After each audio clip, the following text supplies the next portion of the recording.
All right, you animals. This is the one you asked me for. Borderline personality disorder. It's never been more fitting time to do this one, so I figured, why the hell not?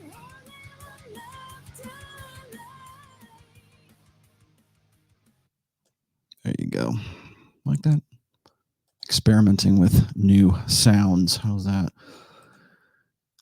That's my band, by the way, in case you were wondering. What's interesting is there, I got that off now too. What's interesting is with the website's up now, and we've got new merch. We've got t-shirts and beanies up there right now. So just if you're interested, if that's your groove, then go check out trialofascension.com. The link is in the description. So with no further ado, let's get into borderline personality disorder. I've had a lot of requests for this. This is not the first time I've done this particular topic. It's one of my most requested topics. And we just had an interview with Meghan Markle and her husband, Harry Markle, and the high priestess of the goddess herself, Oprah Winfrey. And that was on Sunday night, and people begged me to watch this, and I could stomach probably the highlights of it. I watched it for about 20 minutes, and I was, what annoys me more than anything is not so much the interview. I mean, the interview's bad, don't get me wrong, but the commercials that are just like fed into this, knowing damn well that this is going to be a highly viewed show. Very much like The Bachelor or The Bachelorette. It's almost like, the prince and the princess kind of thing now. So it's and that's by design, just so you guys know. So how does this relate to borderline personality disorder? I've got a really great essay that's on my blog, therationalmale.com. Excuse me. Wait. Devil Mountain Coffee. And it's called borderline personality disorder. And I get into it. This is something I can speak to personally because for about 3.5 years, I was involved in an LTR, a long-term relationship with a woman who had borderline personality disorder.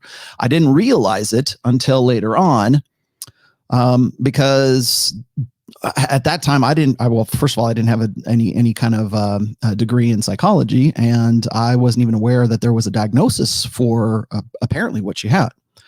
And that was called borderline personality disorder. Now, how do I make that connection to Meghan Markle? Well, let's backtrack a little bit. First of all, I don't think Meghan Markle has borderline personality disorder per se. I think perhaps she has narcissistic personality disorder, which is NPD.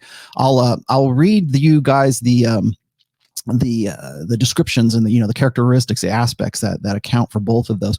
But I wanted to start with borderline personality disorder because that's something that I can speak to, like I said, personally, and dealing with this stuff. That's what prompted me to write that very well trafficked blog post that I did way back in 2012. And again, it's still trafficked pretty well today.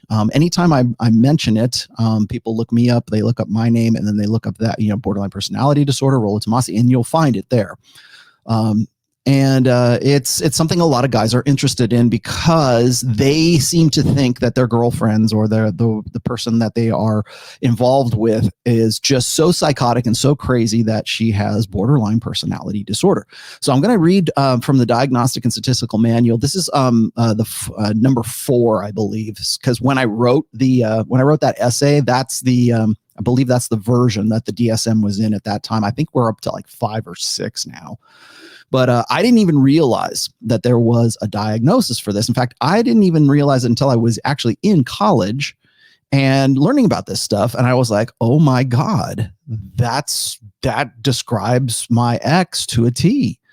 And I mean, to the point where it's just like craziness. And one of the things I should say before I read the rest of this, one thing I should say about women who actually genuinely have borderline personality disorder, and it's more prevalent in women. Let's just throw that one out there right now.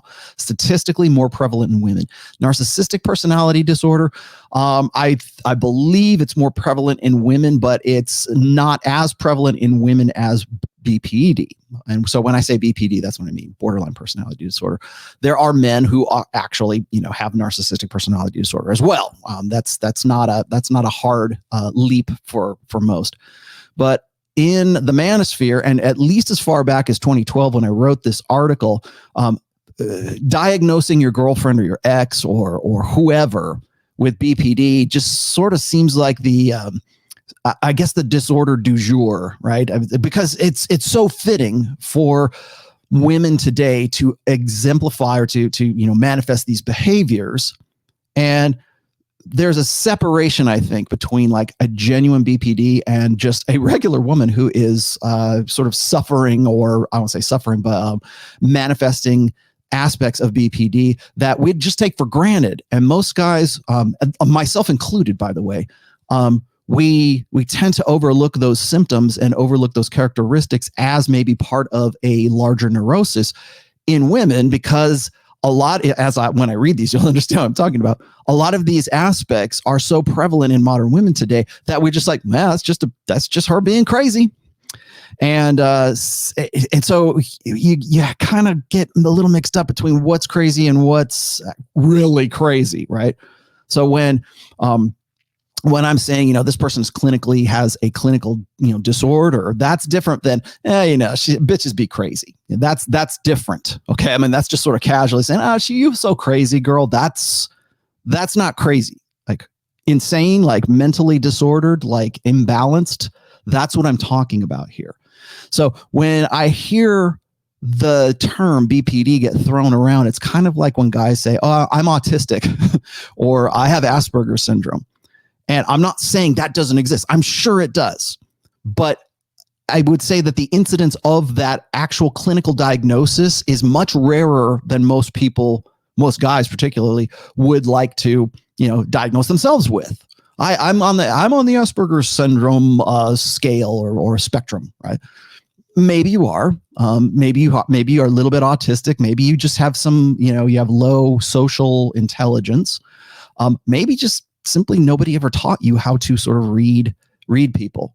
I think this is something that is becoming more and more endemic in our society right now, particularly in the manosphere, particularly in the Lost Boys generation. This is the generation that has been raised behind a monitor or a smartphone screen or whatever. And as a result of that, our social learning suffers, and particularly for men.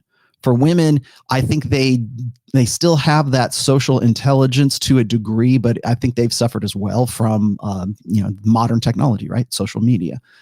Guys, when they are socialized and acculturated from behind a screen, from behind the buffers of that screen, then it tends to have an impact on their social intelligence, let's say. For women, that lack of social intelligence is manifested in ego investments and overinflation of their egos as it is. I think probably, the things that are going on right now in the manosphere pretty much attest to that. So when I say, or when I or anybody else says, a person this girl has BPD, take that with a grain of salt. I am not a clinical psychologist. I do not have a DR in front of my name for as much as people would like to put one. I'm Professor Emeritus. Let's just say that. I have a keen interest in psychology. My background is in behavioral psychology, not evolutionary psychology. And my behavioral psychology the focus of it was personality studies. So behaviorism and personality. So those are just putting that out there right now. Don't take what I say as like, he's a psychologist. No, I'm not a psychologist. I have a keen interest in it, but I do not have a private practice. Again, I do not have my doctorate or anything like that. So all caveats aside, let's get down to it here. I'm going to put this up on the screen. And the good news is that I don't necessarily have to. There we go. I got it right there. It's a cross. Oh. Okay. So let's start with borderline personality disorder. And this is the diagnosis for it. Let's put that up. And can you see that? Yes, you can. Is that better? Or is this better? No, this is better. Maybe you can see this better than I can. And let me let me take the branding off so you can see the full thing. There we go. All right, I'm going to read this to you. This is the diagnostics for the DSM definition of what borderline personality disorder is. Okay, this is what is characteristic. A pervasive pattern of instability of interpersonal relationships, self-image, and affects, and marked impulsivity beginning by early adulthood and present in a variety of contexts, as indicated by 5 or more of the following. Now, these are the attributes or the aspects of it. 1, frantic efforts to avoid real or imagined abandonment. 2, a pattern of unstable and intense interpersonal relationships characterized by alternating between extremes of idealization and devaluation. Very close to, let's say bipolar, but certainly manic depression, like highs and lows, okay? 3, identity disturbance. Markedly and persistently unstable self-image or sense of self. 4, impulsivity in at least 2 areas that are potentially self-damaging, e.g., spending, sex, substance abuse, reckless driving, binge eating, etc., etc. Note, do not include suicidal or self-mutilating behavior covered in criterion 5. So this is separate from that. Now, this is number 5, recurrent suicidal behavior, gestures or threats of self-mutilating behavior. Number 6, affective instability due to a marked reactivity of mood, intense episodic dysphoria, irritability, or anxiety, usually lasting a few hours and only rarely more than a few days. 7, chronic feelings of emptiness. 8, inappropriate, intense anger or difficulty controlling anger. Now, I associate this with an intense level of jealousy. So when I get to my my article, you'll understand what I'm saying here. Frequent displays of temper, constant anger, recurrent physical fights. 9, transient stress-related paranoid ideation or severe dissociative symptoms. Okay, so that's I can read the rest of this. Is if you want me to give you the actual link to this, I'll throw it in the description. Maybe I'll probably do that anyways. So that's the overview of, there we go, borderline personality disorder. And it's very easy to take those attributes and apply them to women that you're with. I would say that the reason that it is more prevalent right now is because of the acculturation, socialization, how we are raising our young girls into young women. And I think that even if your girlfriend or your wife or whatever is displaying these, that doesn't necessarily mean that she is BPD. She's manifesting certain characteristics of it. Is she doing it chronically? That's another thing. I wanted to also, I'm gonna read just a touch from my my essay on this. Okay, so it's better if I just read this because it sort of gives you a little bit of food for thought here. Okay, so this is true BPDs. I had an LTR with a BPD woman for 4 years when I was in my 20s, and I can tell you from experience, it's nothing to laugh at or take lightly. It's particularly damaging for beta men locked in a BPD's negative feedback loop. And by beta men, I mean like blue pill.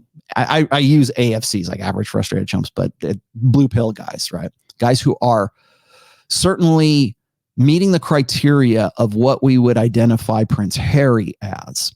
Now, Prince Harry and Meghan Markle are a really good example of, at least initially from what I was looking at, a really good example of a very doormat, blue pill, very blue pill, beta male who has got locked in with what I believe initially was a BPD woman, and I still think maybe she is to some degree. But I'm after Sunday's interview with Oprah, I'm beginning to think Meghan is more on the NPD side of things. I'm going to read those descriptions here to you in just a second. So especially when he's developed a soul-crushing one-itis with her and associates himself as the source of her depression and psychosis. This is really important. You guys need to hear this and understand this. So I'm gonna sort of spell this out for you a little bit, because a lot of guys find themselves sort of in this relationship where they're trapped in it, where they're getting crazy good sex, and she's crazy in bed, like porn star class crazy in bed, but she's also crazy out of bed. And it's that sex that kind of draws you back in. And You say, okay, I'm done with it. She's nuts. She's digging her, nails into my arm. Has a potential for violence. She's crazy, jealous all the time, envious, jealous, whatever you want to call it. And then she goes from that to sort of this it's manic depression, right? It's this manic sex, but then it goes to depression. Then it goes to this manic jealousy kind of thing. So, well, I'll get into that. True BPDs progressively convince their victims that they are the source of her neuroses. So when you've got a Prince Harry and you've got a Meghan Markle, the Prince Harry thinks that if I just do these things, if I give up the pheasant hunt, if I sell off my rifle collection, if I stop doing the things I love, if I basically change my identity to satisfy this woman, then her neurosis will be solved. It will be completely, I become the source of that neurosis. And if I could just be a better guy, and I should be, because that's what society, a feminine primary society, is teaching these guys anyways, is that you can be a more perfect guy as long as you support your wife and you're funny and you do all these things, and you're essentially putting her on a pedestal that you can never actually solve. It's a problem you can never actually solve, that you suddenly think that you're the source of that. So you are not yourself. You are who she's molding you to be. And eventually you'll come to believe that it's in your best interest, indeed your responsibility, to be who she wants you to be, to sustain that neurosis. You'll gradually give up on your family and friends, or they will give up on you.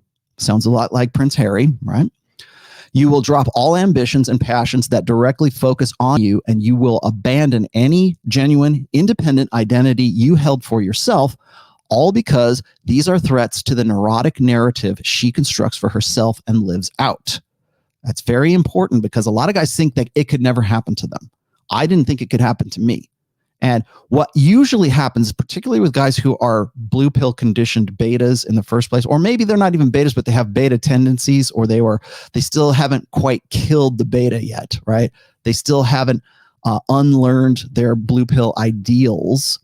They get into a relationship with a BPD or a woman who's like a really super dominant personality.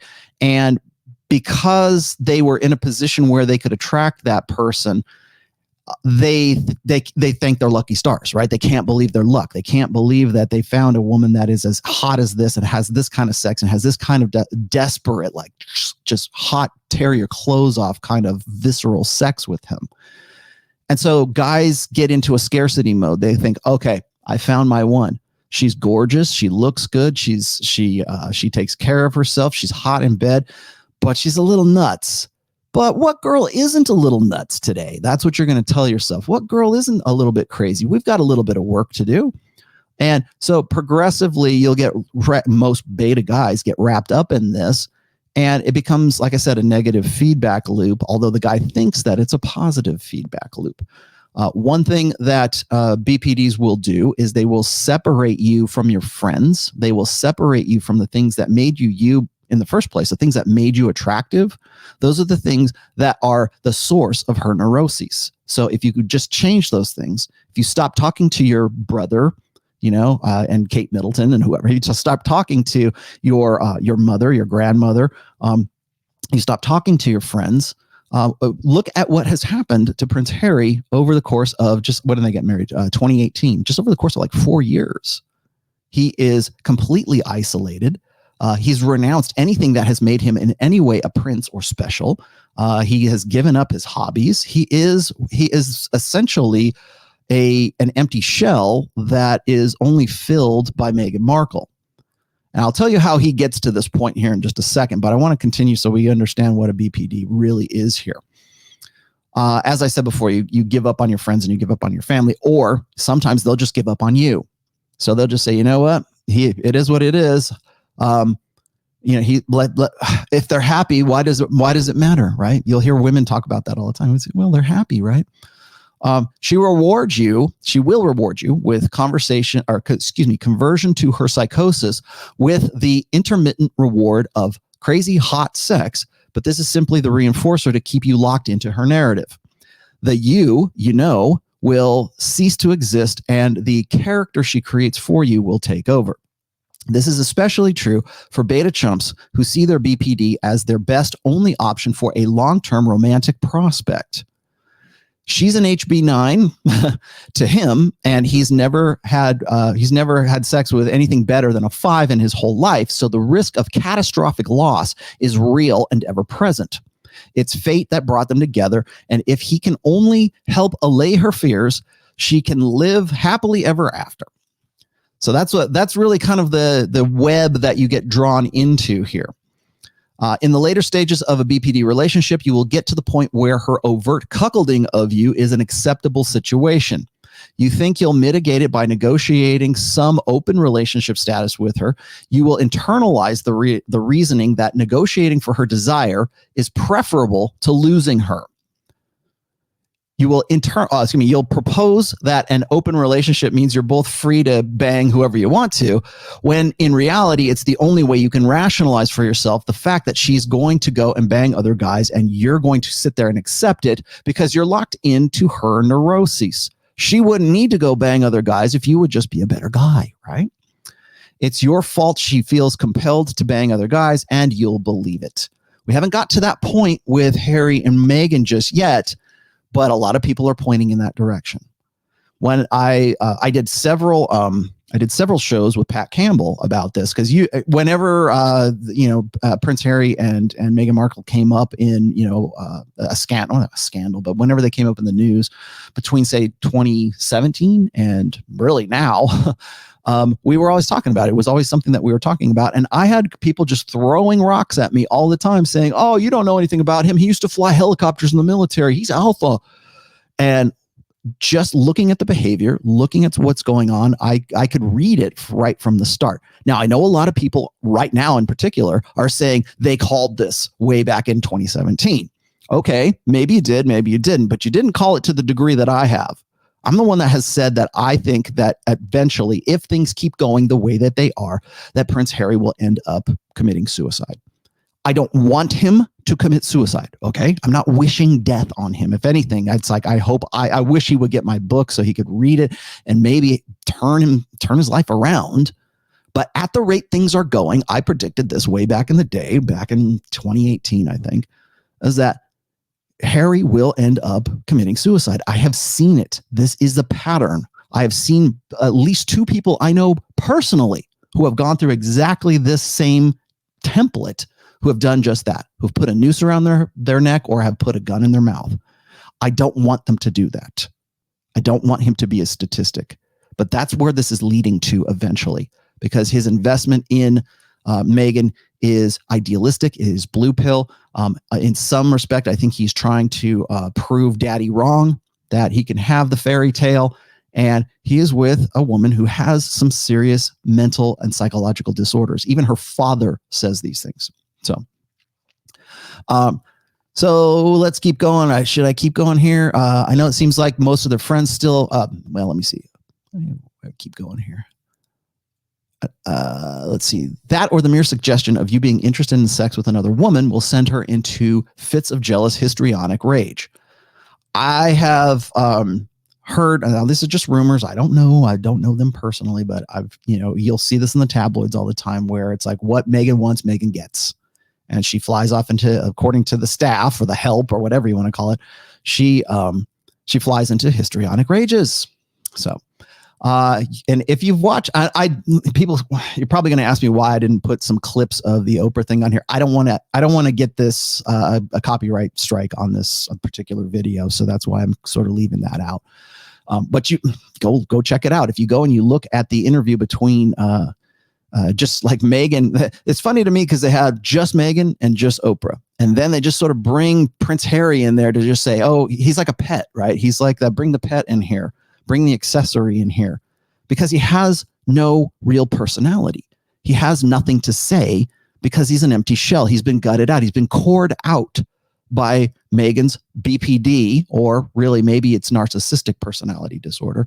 But either way, he is just along for the ride at this point, and he's no longer a prince. He's Clark Kent because she has tied a big brick of kryptonite around his neck. He's no longer a prince. He doesn't even have the royal titles anymore. If they divorced for some reason, or whatever, something happens to her, I'm even skeptical that he would be welcomed back into the royal family. Maybe he would. I don't know. But the fact of the matter remains is this is the level of desperation, level of destitution, I guess. Maybe that's the despondency that you will get into as a blue pill guy, assuming you don't have any red pill awareness, or God forbid you even read something like my book or anything else. This is the situation between Meghan Markle and the situation with Prince Harry is the textbook example of how this stuff happens, and we're watching it live in real time and have been for a while now. And of course she's, bearing her soul to Oprah Winfrey, who we in some way think of as like a pope or the Dalai Lama, or, she's the high priestess of, the goddess movement right now. So she's going to go to confession. So, let me keep going here. I know it seems like most of the friends you still do have are simply passing you off by saying, get out and move out, because they're third party, right? But your life literally depends on you doing so. Prince Harry needs an intervention. Someone needs to go and kidnap him and take him somewhere and deprogram him. Cutting you off and disengaging you from external perspectives about your twisted relationship is essential to the BPD neurosis. Eventually, your friends and family will give up on the new you. And Prince Harry is definitely a new Prince Harry. He's nothing. I mean, he's like I said, an empty shell. That's the new Prince Harry. Let's see. That is okay. So you're living in fear. You're afraid she'll commit suicide if you uproot yourself. That's also, remember, suicidal tendencies, suicidal thoughts, suicidal threats is how BPD women keep their host active, how it keep their host alive. So if you decide to like put your foot down and walk away, that's when you get, I'll kill myself. That's when you get, I'm going to cut myself. That's when you get self mutilation, which is part of the BPD structure here.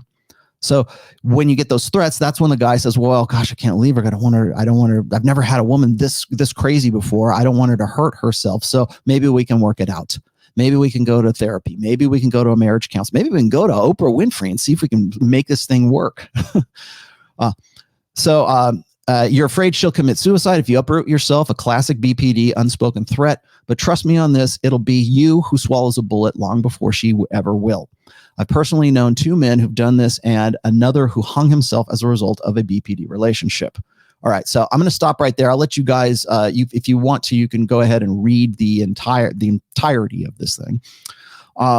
Now, so that said, that is, in a nutshell, that is borderline personality, BPD, borderline personality disorder. If you find yourself in that situation, if you find yourself in this cycle of I'm out, forget it, I'm done, and you're drawn back in because you think she's the one. God forbid you're still trapped in your blue pill mentality and you think she's your soulmate, especially in the beginning. That's exactly what Harry thinks. Exactly. So is Meghan Markle borderline personality disorder?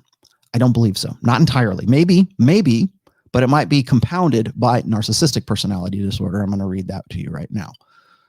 So narcissistic personality disorder, this is the diagnosis for that. See, you get hard data on the Rational Male. And there we go. Here's the hard data. These are the symptoms of narcissistic personality disorder. You'll notice that there's going to be a little bit of crossover with some of these, some of the borderline personality disorder things. Now I'm going to go a little bit over because I want to make sure that you understand the difference between like narcissism and solipsism, which all women have as part of their innate mental firmware, not for better or for worse. I'm not saying it's bad or it's good. Okay. These are the symptoms of narcissistic personality disorder. Signs and symptoms of narcissistic personality disorder are the severity of them vary. People with this disorder can have an exaggerated sense of self-importance. Now remember, narcissistic personality disorder is more prevalent in both women and men, whereas BPD is more prevalent in women. Keep that in mind because you'll probably notice that you'll see these patterns in guys that you know too. Number 2, have a sense of entitlement and require constant excessive admiration. I would say this is further compounded in the social media age. Expect to be recognized as superior even without achievements that warrant it. Number 4, exaggerate achievements and talents. Sound like anyone we know? Male or female? In this case, of course, we're looking at Meghan Markle. Wants that, they're crying about their privacy, and she's crying about her privacy. You don't hear anything from Prince Harry, right? He's just sort of, they're holding a hand, having his hand held, by the way, not him holding her hand. No, she's holding his hand like a little boy. There's a part in that interview where they're going and they're feeding the chickens, and you've got the prince, the Duke of Sussex, is that what they're calling? You've got that guy, royalty, sitting there like a 12-year-old boy trying to feed these little chickens while the adults are talking, while Meghan and Oprah are talking. In fact, Prince Harry says next to nothing in this. I mean, a few things, but like next to nothing. He is just simply there as almost like a child in some ways. So I thought that, I found that really interesting, that this is where he's at. This is the new Harry. Right? Number 5, be preoccupied with fantasies about success, power, brilliance, beauty, or the perfect mate. 6, believe they are superior and can only associate with equally special people. Monopolize conversations and belittle or look down on people who they perceive as inferior. Expect special favors and unquestioning compliance with their expectations. Take advantage of others to get what they want. That's kind of nebulous, but okay, maybe so. Have an inability or unwillingness to recognize the needs and feelings of others. Be envious of others and believe others envy them, whether they do or they don't. Behave in an arrogant and haughty manner, coming across as conceited, boastful, and pretentious.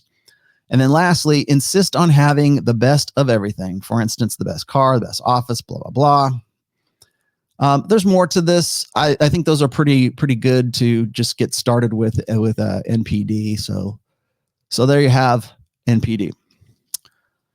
And that applies to a lot of people. And I think that NPD is another one of these diagnoses that gets thrown around probably a bit too liberally, or whatever. I think that it is you can use any of those aspects, and if a guy is on his game, he's going to be cocky. There's does that mean he has NPD? No, probably not. There's guys who think a lot of themselves. There's guys who have a lot of ego investments in their own success. There's nothing wrong with that. It's only wrong when it becomes something that is obsessive. It's an obsession. It is something that can't be let go. And I think that if there's a parallel, if there's a crossover between BPD and NPD, I would say that Meghan Markle certainly has it. She manifests a lot of these same symptoms here. So I would call Meghan Markle, I would say she's BPD, but she certainly has tendencies for NPD as well. It's not that you couldn't have two simplexes, right? Or is that what you call it? Complexes, right? She couldn't have, it's not that she couldn't have some crossover in those. And it's not that other women wouldn't have crossover. Again, like the last thing I really wanted to sort of touch on right here is that it's real easy to take these diagnoses or these symptoms and apply them to your girlfriend, or apply them to the girls that were on, the Fresh and Fit podcast, right? Or apply them to somewhere else and say, see, she's got a disorder. There's something wrong. There's women today are just nuts. They're crazy. Well, yeah, maybe. Or maybe it's exacerbated. Maybe it's emphasized, let's say, certainly by social media, but those tendencies, the natural proclivity for certain psychological disorders manifests more in women than it does in men, depending on what that particular disorder is. You can have violent outbursts or something like that. Men tend to, be a little bit more aggressive, a little bit more, they fall into behavioral patterns that tend to be self-destructive because men tend to be more risk tolerant. So, and for women, it's really more about the self. Now, lastly here, I want to emphasize this is that you probably heard me say this. I've done at least one episode on women's innate solipsism. I've done 3 different articles, 2 of which are in, I believe, book 3 are in Positive Masculinity. But I talk about how women have an innate sense of solipsism. Now, solipsism is not narcissism. Narcissism is self-love, right? Narcissism is an obsessive, like compulsive sense of self-love. That's why I call it narcissism. You know, Narcissus sees his image in the pool and falls in love with himself, falls into the pool and drowns, right? Because he's so enamored with himself. That's why we call it narcissism, narcissus. It's not that women can't be narcissistic. They are. Men can be narcissistic as well, just sort of as I think when women are narcissists and men are narcissists, they are so for different reasons. For women, it is not so much a sense of, I think it's more out of a sense of entitlement, certainly out of a sense of hubris. And it's like, I love me so much, you know, that kind of stuff. For men, I think that narcissism, if they tend to develop it, is more about status, and it is more about dominance hierarchies. Whereas for women, it is really more of an intense love. But for women, I think narcissism comes a little bit more easy than it does for men, because men have to perform. And if they perform well enough, or if they believe in themselves well enough, even whether it's an irrational self-confidence, I think is what Royce used to call it. If men possess irrational self-confidence enough, you know, fake it till you make it, you know, treat yourself like a king to have other people treated like a king. That's a law of power, right? There's a different motivation for men to sort of develop narcissism than there is for women to. I think that narcissism in women, and as well as borderline personality disorder, comes more naturally to women because women have an innate sense of solipsism. Now, solipsism, people are going to say, oh, you use that term incorrectly, Rollo. Solipsism is a philosophical thing. Yes, I know. Thank you. So is hypergamy. We can expand the definition. It's 2021. We can expand that definition to describe, use it as an abstract for things that we're seeing and we're observing right now. So when I say solipsism in women, what I'm saying is that let's talk about the philosophy. The philosophy of solipsism is that nothing exists outside the self. Right. So everything that anyone outside that exists outside of me, anything that's with the camera right there, the computer right here, everything, all of these are just like sort of manifestations of things that only that focus one way. Me. Right. And so it seems like it's very self-centered. It's very arrogant. It could be narcissistic. Right. I love me so much that everything that I see around me only exists to serve my experience in this life. And so that's the sort of like, and that's the bonehead, yes, I get it, the bonehead definition of what solipsism is. For women, when I'm talking about solipsism, it is the idea that it's very similar to that philosophy, that anything that outside of the woman exists only to serve for her survival. Solipsism in the feminine sense, in the innate psyche of women, right? The evolved mental firmware of women is a necessary part of that woman's experience because she's the most vulnerable sex. So things that exist outside of her, you know, the women in her life, the things in her life, the men in her life exist for one thing: to provide her security, to facilitate her reality. And so, and there's a necessary real reason for that. This isn't, again, I'm not making a judgment call here. You can make the judgment if you want to, you can make a judgment call yourself, but I'm not making a judgment call here, whether it's bad or it's good. In fact, I would argue that women's innate solipsism is what contributes to the survival of the human species, because women have to be focused on their own survival because they're the incubators of the next generation. So when women have that innate solipsistic sense, it is a survival mechanism, survival adaptation up here, like it's the firmware. And also that gets transferred and associated with the children as well. So we get what now, as a result of that, in a social sense, we get what's called the cult of the child, right? We do whatever's in the child's best interest. We get enough guys on board who are parentally invested, hopefully, in their own children or in the children of other men. And we think that we lift parental investment in usually beta males up to some sort of heroic notion. That's part of women's solipsism. They need you to facilitate that for their survival, their provisioning, their protection, and you being a parental investor in that, in their reality. You're facilitating that reality.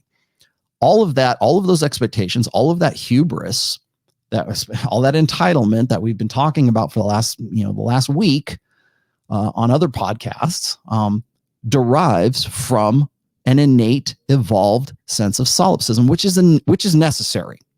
Now, taken to its extreme, it can be bad. It can turn into narcissism. It can turn into borderline personality disorder. So when a woman says something like, "Oh, it's unfair that guys can go cheat and I can't," well, that's coming from a position of fear. It's coming from a position of fear because what that's saying is that it's a declaration by guys who are, in this case, high value guys, saying, I'll be invested in you and kids, but I'm going to go and be invested in other women as well. So what that is it's sort of a diffusion of responsibility, but it's also a diffusion of resources. You can only put so much into one woman at one time. And as I've said before, men and women's mating strategy is adversarial. And that's part of that adversarialness that is rooted in women's solipsism, because women are the most vulnerable sex.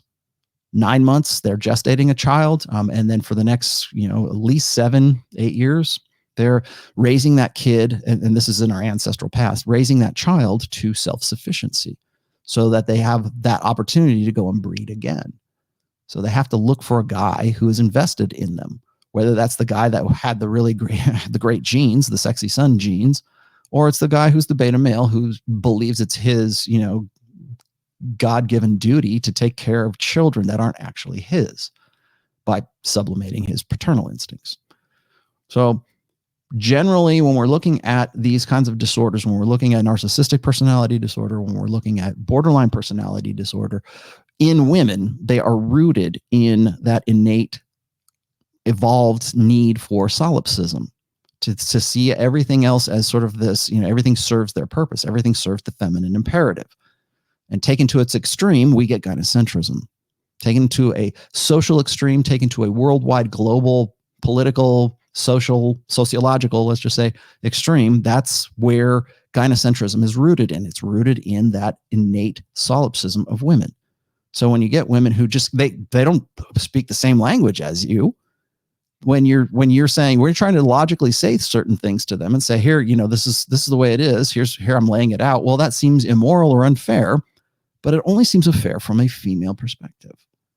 Because if it doesn't fulfill those needs, then suddenly it's selfish and immoral, and it's from the devil, right? If you don't serve a utility to women, then what use are you? And now we're seeing Prince Harry and Meghan Markle play this out live in real time in a big global international scale with, like I said, Oprah Winfrey, the high priestess of the goddess movement.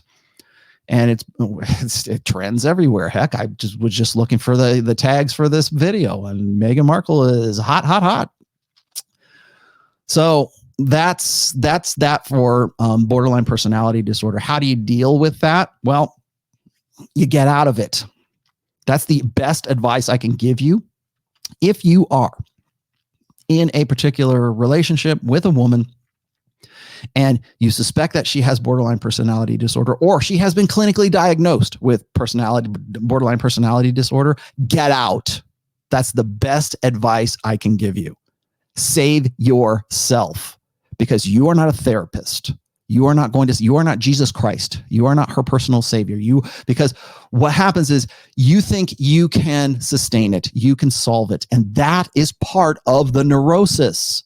You believing that if you do certain things, or if you're just more supportive, or if you just, gave up your rifle collection, or you stopped your hobbies, or you gave up your ambitions and your passions, because those are the things that trigger her and trigger that in neurosis and that insane level of jealousy.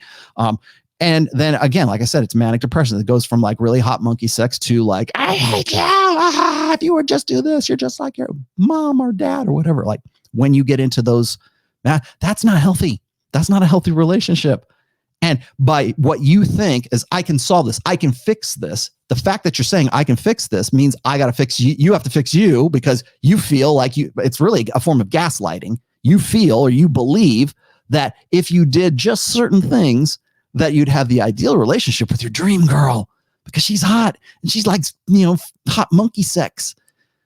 And God forbid you marry someone like that. God forbid you have children with someone like that. Imagine the effect that will have on your children. Imagine the effect that will have on your already existing family who probably don't want to have anything to do with you because they say that she's nuts. And not like, oh, she's crazy nuts. No, she's clinically, certifiably imbalanced. Get out. Leave. I'm telling you with 100% assurity, I know I've done it before. Get out. It's the only solution, really. You're not going to save her. She needs to save herself if it can even happen. The best way is just to simply eject and save your life, because that's what it comes down to. And I wrote that if you want to check out the borderline personality disorder article, I say that, and I go into some suggestions of what you can do to get out of that. And there's I should say, even now from 2012 up to now, there's still a really vibrant commentary on that blog post. Guys sharing their experience with their own BPDs. So again, don't think that she's automatically BPD, but if you can confirm that she is, or if it's like a consistent chronic thing, get out, because your life depends on it. Seriously, you will commit suicide long before she will commit suicide. It's like a parasite host relationship. You're the host and she's the parasite, and you will never you will never change yourself enough to solve or cure her neuroses. Get out. That's the last thing I'm going to say. Get out. And you know what, Prince Harry, if you're watching this video, get out. That's exactly what I would tell him to, because his life literally depends on him leaving Meghan Markle. And it would be better if he did it on his own. And he'll say, well, you could say, well, society, the social cues or whatever, social graces, whatever, society will come down on him for that. You know what? I would rather they come down on you in the short term, Harry, than for you to swallow a bullet, because you will never be what she wants you to be. And eventually she will end up cheating on you. And eventually you'll probably put up with it. You'll probably be okay with it. Well, she's got to work things out. I'm not enough for her, blah, blah, blah. You'll make up your own rationales for it. It's one of the reasons why I think like poly is such a nonsense, blue pill beta mating strategy right now, because it's the best. It's what other choice you have, right? That if you're that low on SMV in the sexual market value, it seems logical. Well, it's not. Get out. Very, very simple. And I know it sounds when you're wrapped up in it, I know it's tough. And if you're also a guy that's watching this and you're in that kind of a relationship right now, get out. It's the best thing that you can do. So there, that's my short for today. And I will see you guys on Rule Zero on Saturday at 11:30 a.m. And I believe it's John from Modern Life Dating will be hosting. So there you go. I'll see you guys later. Hope you guys enjoyed this. If you have questions, feel free to hit me up in the comments or hit me up on Twitter. I am ROLLO TOMASSI @RationalMale. Or you can hit me up in email. All my contact information is in the description. And if you want to support the show, please do. Again, the links are in the description as well. So thanks, guys. I'll see you later.